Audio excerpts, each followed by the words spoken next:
Try not to look so hungry, sweetheart. It's just embarrassing for everyone. My stepmother said it loud enough that the waiter pouring champagne paused mid-tilt. I felt the bubble of silence around our table at the Pelican Room, that humid, candlelit dining room overlooking the Gulf where my father had insisted we celebrate his 65th birthday. The Pelican Room is the kind of place where the menus don't list prices and the napkins are folded into something that looks like a swan if you squint. I had worn a black dress I bought on clearance 2 years ago. I had already noticed her noticing. My name is Ren. I'm 31. I work as a structural engineer for a small firm in St. Petersburg, Florida, which is a fancy way of saying I spend my days reading load calculations and looking at cracked concrete and figuring out whether buildings are about to fall down. It's not glamorous. It pays a living wage. I drive a 2014 Subaru that smells faintly like the inside of a thermos. My stepmother's name is Marlo. She married my father 11 years ago, 2 years after my mother died of pancreatic cancer at the age of 53. Marlo is a woman who has, in the time I've known her, never once let a sentence go by without pricing it. Anyway, back to the dinner. My grandfather, Pop. That's what we all called him. Even Marlo, who hated that it sounded country, had flown in from Asheville for the birthday. He was 84. He had taken the red-eye despite his bad hip, and he was sitting 2 seats down from me with his hands folded over the tablecloth like he was praying or just trying not to fall asleep. He was wearing the same gray cardigan he'd been wearing in family photographs since I was 9. Halfway through the appetizers, Pop reached into the inside pocket of that cardigan and pulled out 3 white envelopes. He laid them on the tablecloth like he was dealing cards. "Something for the grandkids," he said. His voice was quieter than I remembered. My stepbrother Camden, Marlo's son from her first marriage, 33, professional dabbler in things that never quite became careers, picked his up first. My stepsister Tatum, 29, lifted hers with 2 fingers like it might be sticky. I took mine last. Inside was a check, written in Pop's slow, slanted handwriting, the way he writes when his hand is hurting. The amount was $25,000. I think I made a sound, a small one. Pop had always slicked me $100 at Christmas, folded inside a card with a robin on it. This was not that. I looked up and my stepmother was already laughing. Not a real laugh. The laugh she does at parties, the one that's almost a hiccup.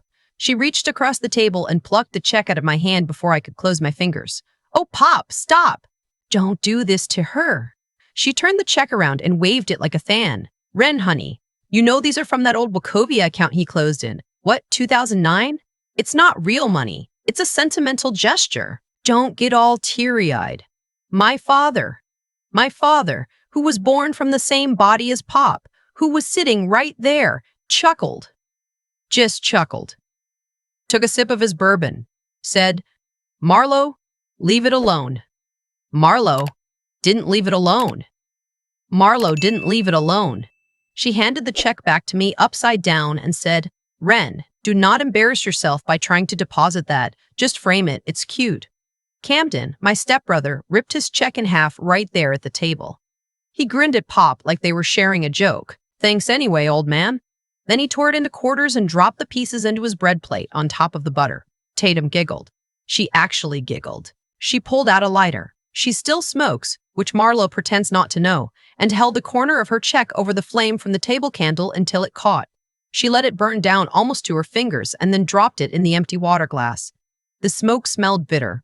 The waiter came over and whisked the glass away without saying a word. I sat there with the check in my lap. My face was doing that thing where I can't tell if I'm about to cry or laugh or be sick. I looked at Pop. He was already looking at me. And he winked. It was the smallest movement. His left eyelid, just barely. If you weren't looking for it, you would have missed it entirely. He had also, I noticed now, not eaten a single bite of his crab cake. His hands on the tablecloth were perfectly still. I folded the check in half. I folded it in half again. I tucked it into the inside pocket of the cheap clutch I'd brought, the one with the broken clasp I'd been meaning to fix since 2022. I did not say a word. Have you ever been the only person at a table who could feel the floor moving? I want to know. Tell me in the comments. I'll read every single one. I didn't sleep that night. I lay on the pull-out couch in the guest room of my father's beach condo. Marlo had given Camden the actual guest bedroom because he brought a girlfriend nobody had been told about, and I held the check up to the lamplight until my arm got tired. I traced the routing numbers with my finger. I read Pop's signature so many times the loop started looking like a little face. At 8:47 the next morning, before anyone else was up, I drove to the Truist branch on 4th Street. I parked crooked. I went in with no makeup on and my hair in the kind of bun that only happens when you haven't slept. The teller was a woman named Yolanda. The little gold pin on her blouse said so. She had reading glasses on a beaded chain. "I need to verify this," I said. I slid the check across the counter. My voice came out smaller than I meant it to. Yolanda picked it up. She held it close to her face. She typed something. She stopped. She typed something else. She pulled her glasses down to look at me over the top of them, and I felt 12 years old. "Honey," she said, "this is a perfectly good check. Where would you like the funds?" I forgot how to breathe for a second. I think I said, "Are you sure?" The way someone asks a doctor if a test result is real. Yolanda smiled. She had a kind smile. She said, "I've been doing this 31 years. I know a real check." She stamped it. The stamp made the noise that a stamp makes. That satisfying, official, end of something noise. "Funds available at midnight tonight. Receipt?" I took the little slip of paper and walked back to my car and sat in the parking lot with the engine off until the windows fogged up.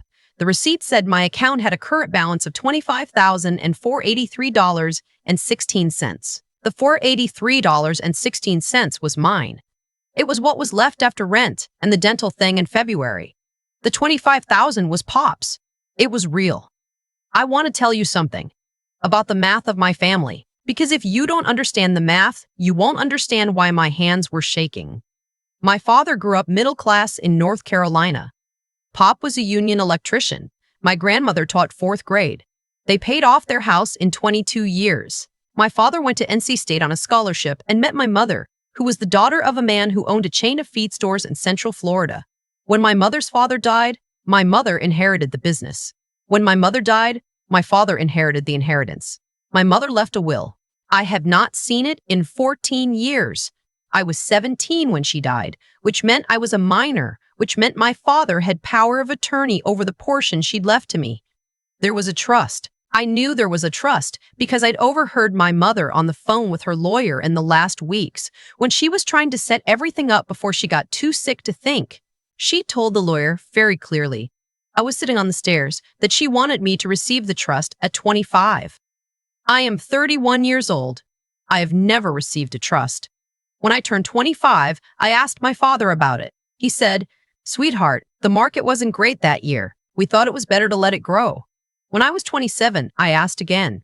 He said the trust was being managed by a fiduciary in Atlanta, and there were tax implications I wouldn't understand. When I was 29 and I'd just been laid off and I was drowning in credit card debt and I called him crying, he said, "Ren, I'm going to be honest with you. Your mother set conditions. She wanted you to be financially mature first. We don't think you're there yet." I didn't ask again. In the meantime, my stepbrother Camden had, and I'm just listing this from memory, a food truck that lasted 6 months, a podcast that lasted 4 episodes, a luxury candle line that he sold from Marlowe's garage, a cryptocurrency project that was just him buying cryptocurrency, and a stint as the manager of a band that his college roommate was in. None of those things made any money. All of them cost a lot. He drives a Porsche Cayenne.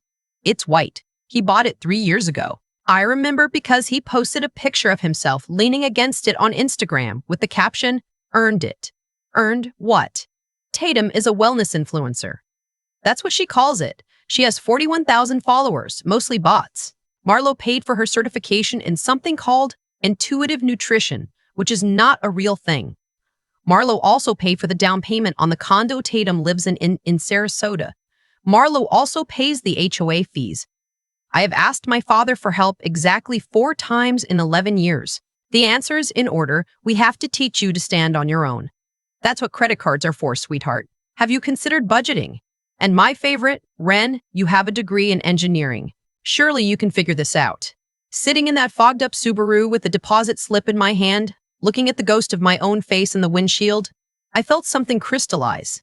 That isn't the right word. Something fell off of me, like a costume I'd been wearing. They had taken the trust. I didn't know how, and I didn't know exactly when, but I knew it the way you know a building is going to fall before the inspector tells you. You feel it in the load. I drove to Pop's hotel. He was staying at a Hampton Inn off I-275 because Marlo had not invited him to the condo. I'd been furious about that for 2 days. I knocked on the door of room 422, and he opened it in his cardigan, holding a cup of coffee from the lobby. He looked at my face and said, "It cleared then. Pop, what's happening?" He stepped aside and let me in. He sat down on the edge of the bed slowly, the way he sits down now, and he looked at me with eyes that were a lot less foggy than they'd been at dinner. "I needed to know," he said, "if there was anyone left in this family with a backbone." I sat in the chair by the window. "Your stepbrother and your stepsister destroyed $25,000 in front of me last night," Pop said. "Your father watched. You were the only person at that table who picked up your envelope and didn't spit on it. Pop, the trust." He breathed out. It was a tired breath. His hand was a little unsteady on the coffee cup. "I think it's gone, sweetheart. I thought it for a long time. Your mother left you $640,000, plus the share of the feed business, which sold for another $215 in 2014. I helped her set the trust up myself. I was a co-trustee originally until your father had me removed in 2016 because of, quote, cognitive concerns." "You don't have cognitive concerns." "You don't have cognitive concerns." "I do not." He looked out the window. "But I am 84, and your father has a lawyer, and I cannot accuse anybody of anything without proof. If I make noise, they will move to have me declared incompetent. They have already mentioned a power of attorney, twice." I was quiet for a long time. "What do you need me to do?" I said. "I need you to be in the room when they lie." He explained the plan in pieces, like he was rebuilding it as he talked. It was simple. He would call my father that afternoon. He would tell him he'd been thinking about his own mortality. He would say he wanted to transfer his estate. Pop's estate, which is not nothing. The house in Asheville plus the Vanguard accounts plus the land, over to my father early to avoid probate. His attorney, a man named Mr. Data, Holcomb in Asheville, would require a clean financial audit of any trusts my father currently controlled, including mine. "They will fake the records," I said. "Yes, and we'll catch them faking the records." "Yes, and we'll catch them faking the records." "Yes." I pulled my phone out. There were 19 text messages from Marlo. "Where are you? Your father needs his Lipitor. Did you take it? Camden's girlfriend is uncomfortable. Can you make the bed in the guest room? You're being rude." "You're being so rude, Ren." I turned the phone face down on Pop's nightstand. "I'm in," I said. "Now I have to tell you the part of this story that matters most, even though it sounds like a small thing. I am the family IT person. I always have been. When my father got his first iPhone in 2011, I set it up. When Marlo joined the family in 2014, I configured her email, her iCloud, her Dropbox, her Venmo, her Pinterest. I built Tatum's first website. I rebuilt it 3 times. I am the one who, every Christmas, sits at the kitchen table with somebody's laptop on my knees fixing whatever they broke. I have all of their passwords because they cannot be bothered to remember new ones, so they reuse the same 6, and the same 6 are written in my handwriting in a notebook in my apartment because my father called me at 2 a.m. in 2019, having locked himself out of his own banking app. Marlo once told a friend in front of me that I was useful like a Roomba. That afternoon, after Pop made the phone call, after my father sounded like a man who had just been handed a winning lottery ticket, after Pop hung up and sat back in his chair and closed his eyes with the satisfied stillness of a man who has lit a long fuse, that afternoon, I logged into my father's iCloud. From Pop's hotel room, I didn't have to guess the password. It was the same one he'd been using since I'd set up his AOL account in 2003, the dog's name and the year my parents got married. The account was synced to a shared family Dropbox. I sat on the edge of Pop's hotel bed with my laptop on my thighs, and I watched the digital panic begin to unfold in real time, the way you might watch fish swim into a net you set yourself. At 4:14 p.m., a file appeared. Wells Fargo, Starco, statement.png. At 4:39 p.m., another. Trust arc stock, audit Urshfov, bot docx. At 5:02 p.m., trust audit docshb2.docx. At 5:31 p.m., trust ochb2.v2, fivelbor fidel phfel. At 6:18 p.m., trust HB 2 dux VDF, but 5 bor vital dux use B2 vital bor Vbor use vital bors 1 cure. 1 vital doded. The right address. The right corporate boilerplate at the bottom. A balance on the cover page of $671,000. I downloaded it. I sat cross-legged on Pop's bed at 11:17 p.m. with a Diet Coke from the vending machine going flat next to me, and I opened the file in the same software I use every single day at work to read structural drawings. You see, my parents don't know what I actually do for a living. Not really. They know the title, structural engineer, and they have decided that means I draw little stick figures of buildings. They have never asked me to explain my job. Marlo once told someone at a Christmas party that I did something with rulers. What I actually do is read documents for a living. Every day, documents that have to be exact. A misplaced decimal in a load calculation gets people killed. A misaligned column in a drawing means the building falls down. I have spent 10 years training my eye to see the thing that is 1 millimeter off. I zoomed into the cover page. 200%, 400, 600. The amateur's mistake was sitting there waiting for me. The Wells Fargo logo on the document was the right shape, but the red was wrong. Wells Fargo uses a very specific Pantone 4085C, if you want to look it up. And the red on this document had been pulled. I would bet anything from a JPEG that someone had screenshotted off Google Images. It was slightly orange. It was the kind of thing your eye would never catch unless your eye had been trained to catch it. The font on the body of the statement was Times New Roman.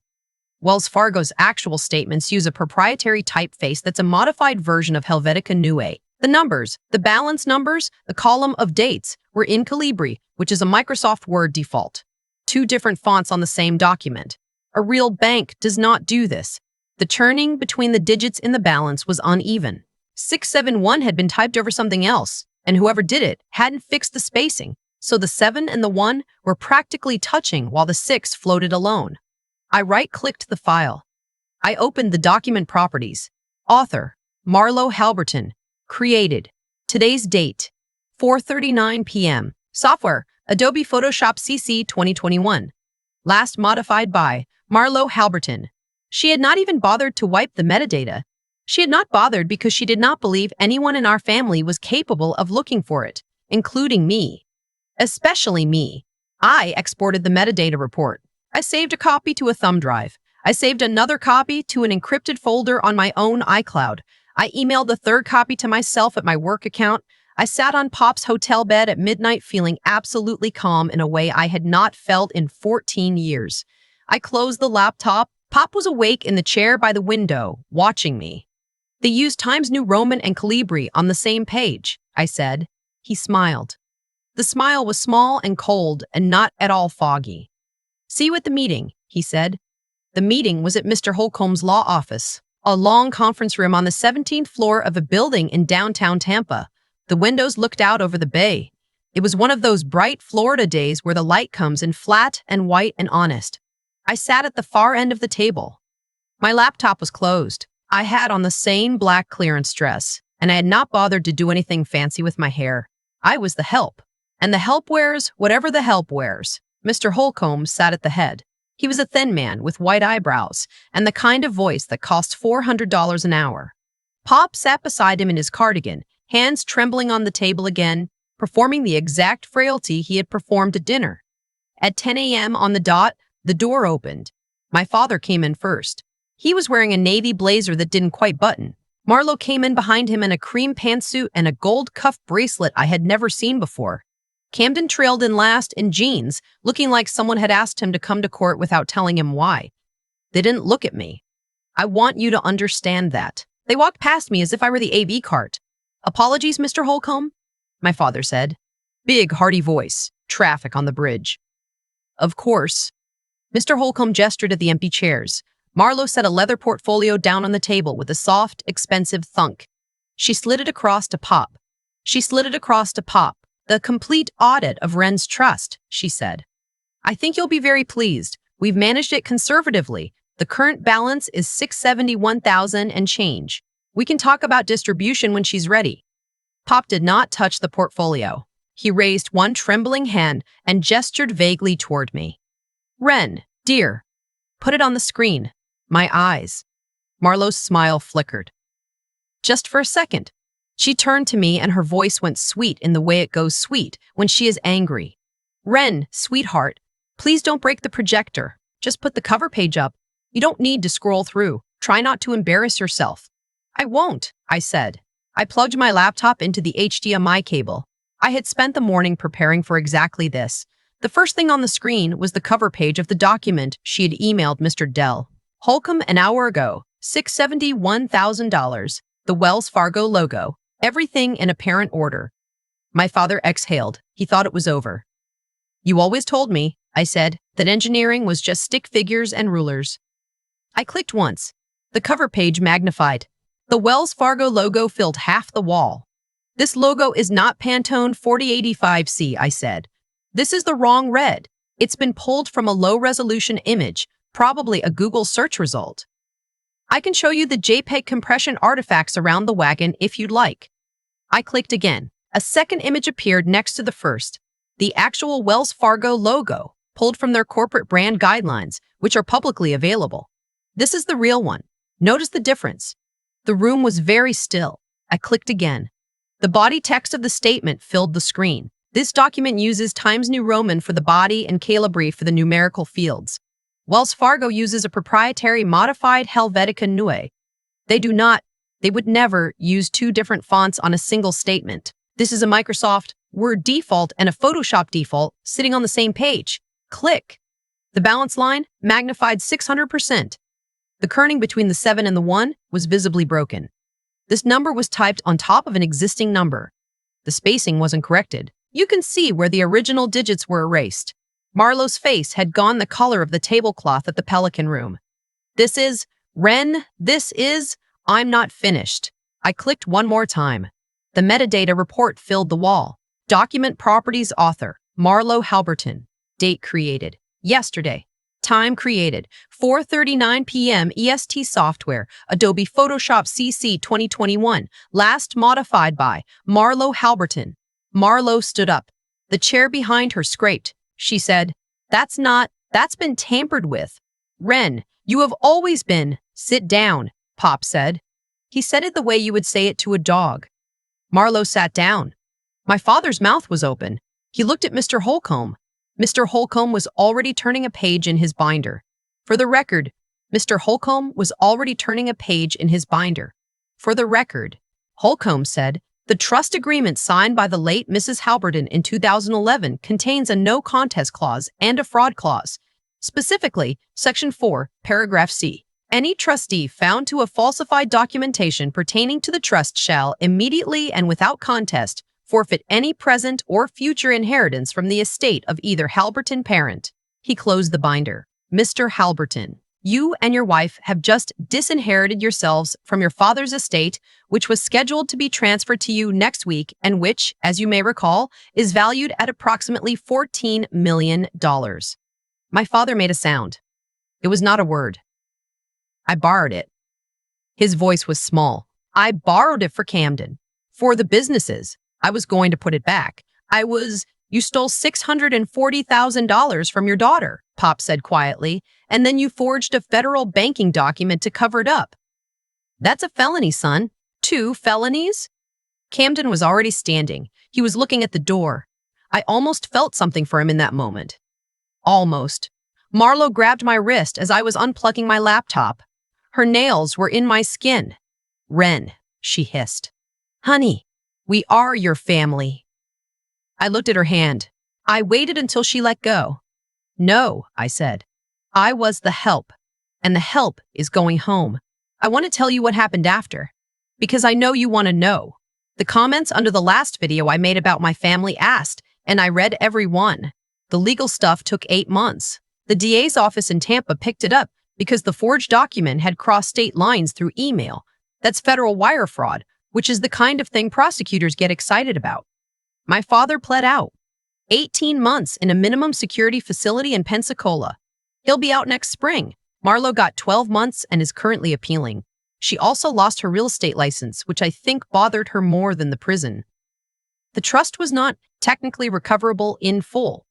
They'd spent most of it, but the no contest clause meant Pop's estate, when he passes, comes directly to me. He's updated his will. He told me this over Thanksgiving in his kitchen in Asheville while we were peeling sweet potatoes. He said it the way you'd report the weather. Camden was not charged. He didn't know about the forgery, which I believe because Camden does not know anything about anything.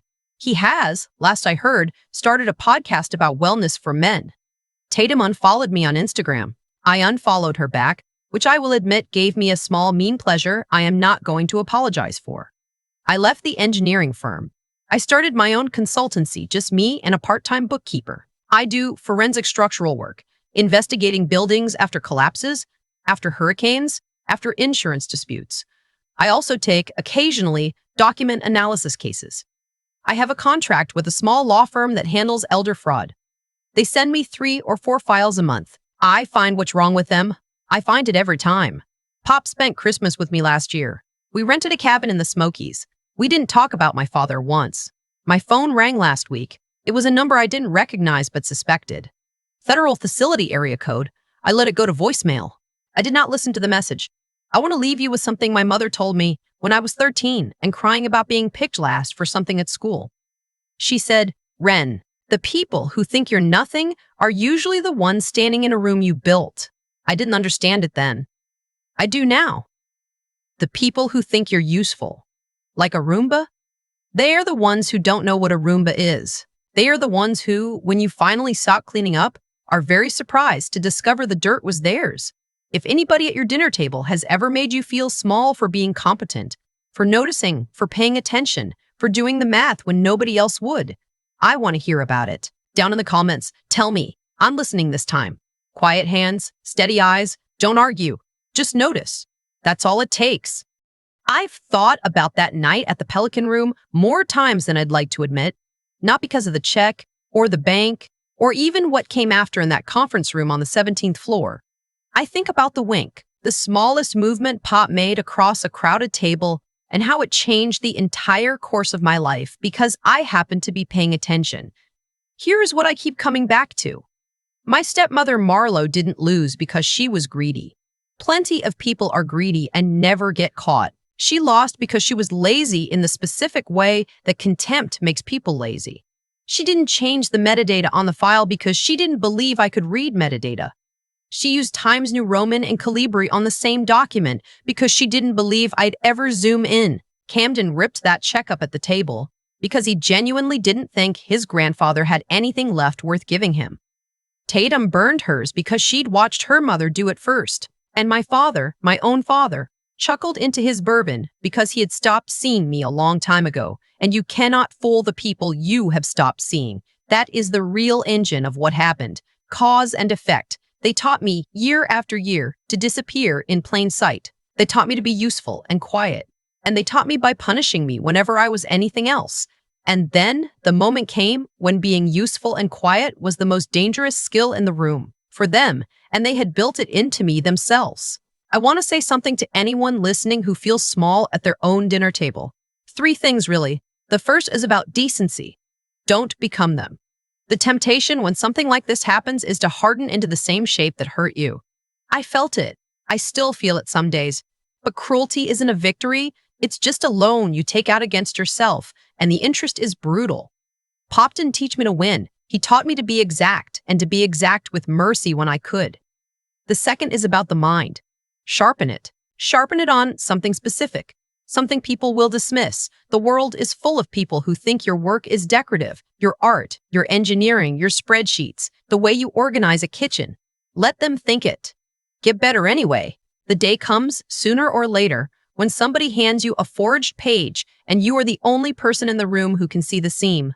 And the third is about endurance. I waited 14 years to find out what happened to my mother's trust. 14 years of being called ungrateful for asking, of being told I didn't have a business mind, of eating off-brand cereal in a basement apartment while my stepbrother posted Porsche pictures. I am not going to tell you the waiting was worth it, because that's a lie people tell to make suffering tidy. The waiting was awful. But the waiting also built the eye that read the document. If somebody at your table is treating you like a Roomba, do me a favor. Don't argue with them. Don't explain yourself. Just keep noticing. Keep getting better at the thing they laugh at. The room you're standing in right now might be one you'll need to walk out of someday, and when that day comes, you will want to know exactly where every door is. I did, and I do.